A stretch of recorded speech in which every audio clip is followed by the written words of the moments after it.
Hi, this is Lisa Rangel with Chameleon Resumes, the premier executive resume writing company. Thank you so much for joining us today. Today we're going to talk about 3 things that you can do to effectively update your resume. Now is the time of year to update your resume. September is a crucial month for hiring to start happening, and recruiters and companies anticipate this even in this climate.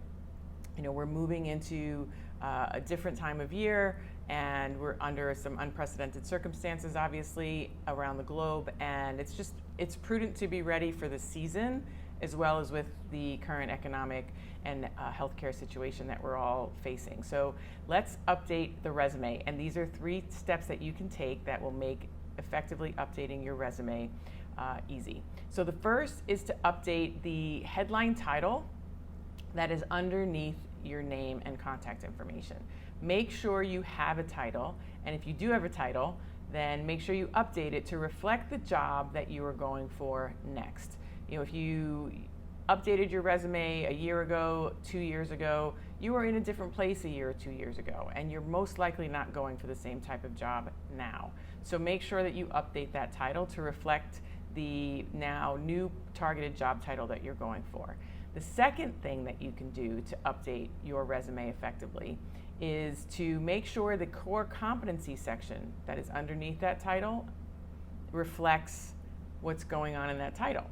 So if you put your title from step 1 to be the next level promotion, you want to make sure that the summary and the core competency section that follows that title now support what that new target job is. So don't just leave it the same as what you listed a year or 2 ago. Make sure you update the summary and the core competency section under that title to reflect now that new target job title.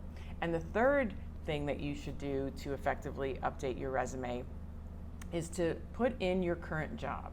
And I know that sounds really obvious and almost borderline ridiculous, but you want to make sure that you're not only listing the current title, but if you've been promoted at your current employer, break out the jobs you've had at that current employer under one employer heading.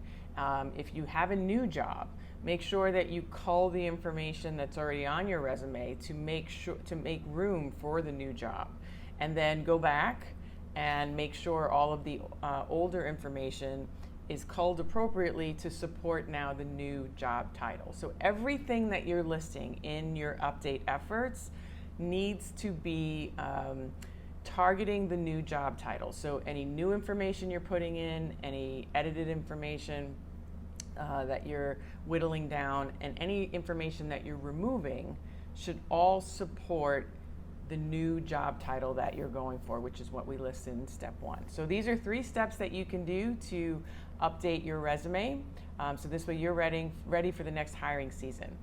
If you want to join me and learn all the other steps that you can do to make your resume better, I'm having a free resume training session on how to write your resume to land 6-figure job interviews. So you can sign up for that free training session through a link in the description below this video. So I hope you join me, and if you like this particular video, I'm going to ask you to like it. If you know someone who can benefit from these 3 steps to update your resume, I'm going to ask you to share it.